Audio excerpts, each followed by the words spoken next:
Hello guys, good morning, good morning. This is your Pilyong Maestro. Okay?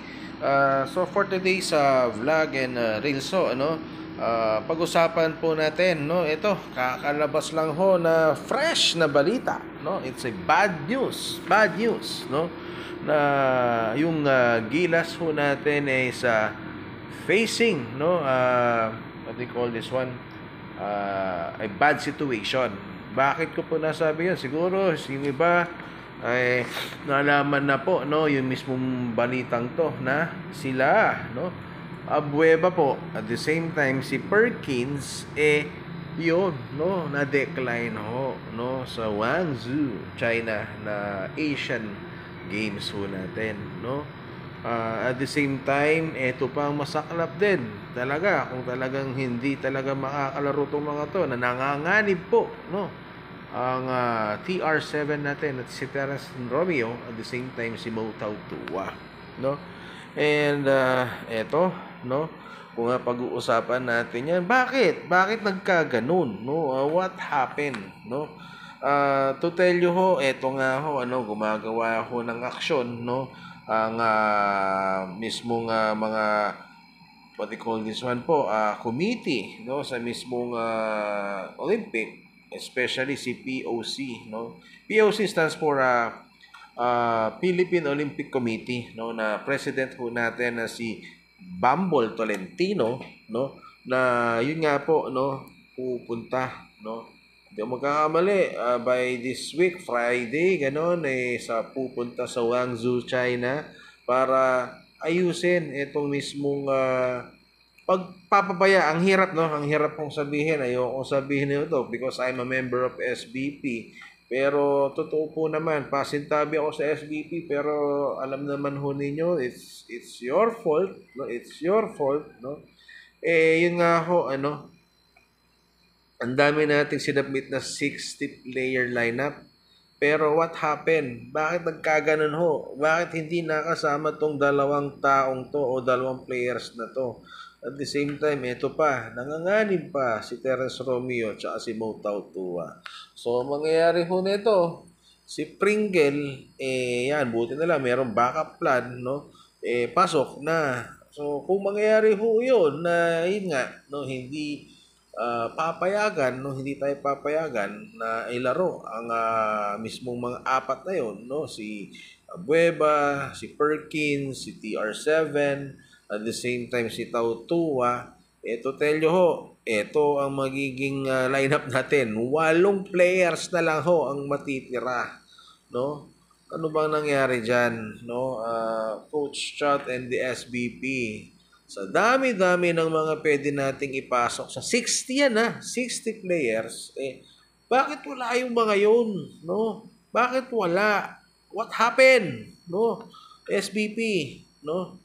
So, yun nga ho, yung mga sinabi ko, aalis nga si Bambol Tolentino. Sa mga hindi ho nakakaalam dyan, no? Si Bambol Tolentino ho, siya po yung mismong Philippine Olympic Committee President ho natin, na the best ever, no, best ever. Bakit ko nasabi yan? First time na nagkagwinto tayo, no, na yun nga po, no, talagang aayusin, no, sana maayos pa, no. At the same time, yun nga, hindi natin masisisi ang China. Akala ninyo talaga namang namemersa na ng China, pero no, hindi ho.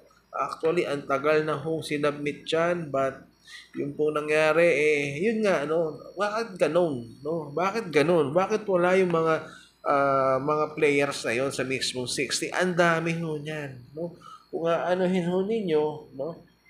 60, 5 basketball team yan, 12-12, hindi ako nagkakamali, no? Bakit?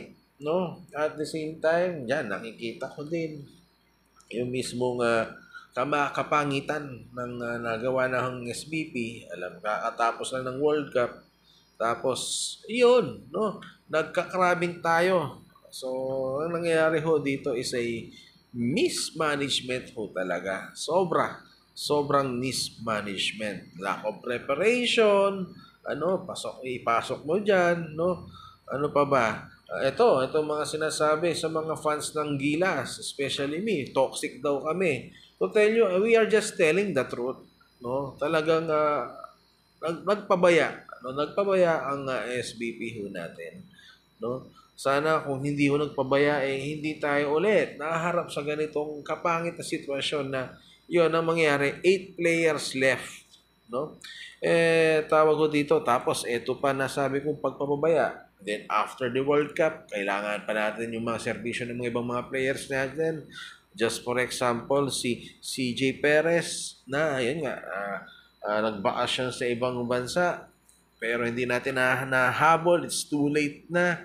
Kung nangyari doon sinabihan na kagad, ikaw, CJ, pasok kita sa lineup pa. Hindi sana tayo ganun, no? Hindi tayo sana mapupunta sa ganyan na sitwasyon. Buti na lang, nahabol natin si Thompson natin, si Scottie Thompson, yan, magbabakasyon din sana yan. Buti, nahabol. Si Junmar, yan, mga yan. Japet, mga nahabol yan. Buti, dito lang sa Pinas yung mga yan. Pero what if? Ano nangyari kay mismong CJ Perez? Hindi natin makukuha yung serbisyo, no? So, guys, no, masakit man isipin, I'm a member of SBP, pero sa nakikita ko hong ito is a mismanagement, no, na talagang nakaka-frustrate, no, nakaka-frustrate po, no. Well, sa mismo namang mga what they call this one, humahawak ngayon si Coach Tim, at the same time si Al Francis Chua, tiwalang-tiwala ako sa mga yan na yakang-yakan na mareresolbahan yan, no? Mareresolbahan yan. Okay? Alam naman natin na these two people, talaga naman they can work in pressure, no? So, yun po, no, yung mismo latest update ho natin sa mismong Gilas Pilipinas ho natin.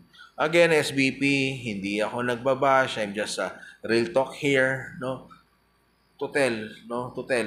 Ako, masasabi ko, deserve namin mga Pilipino fans of Gilas Pilipinas or Basketball is Life sa Pilipinas, ipakita nyo yung mismong 60-player lineup na yan. Nahihiwagaan ako dyan, no? Come to think, hindi nyo na ipasok yung dalawa. Tapos, ito pa, nanganganib, si TR7, at the same time, si Mo Tautua. What happened, no? Again, ito po si Pilyong Maestro, yung nagsasabi lang ho ng katotohanan. Well, siguro yung iba, they will not agree. Yung iba, they will agree to me. But sa akin ho, real talk lang ho, no? Of course, syempre, basketball is life tayo. Okay? So, Pilyong Maestro, peace.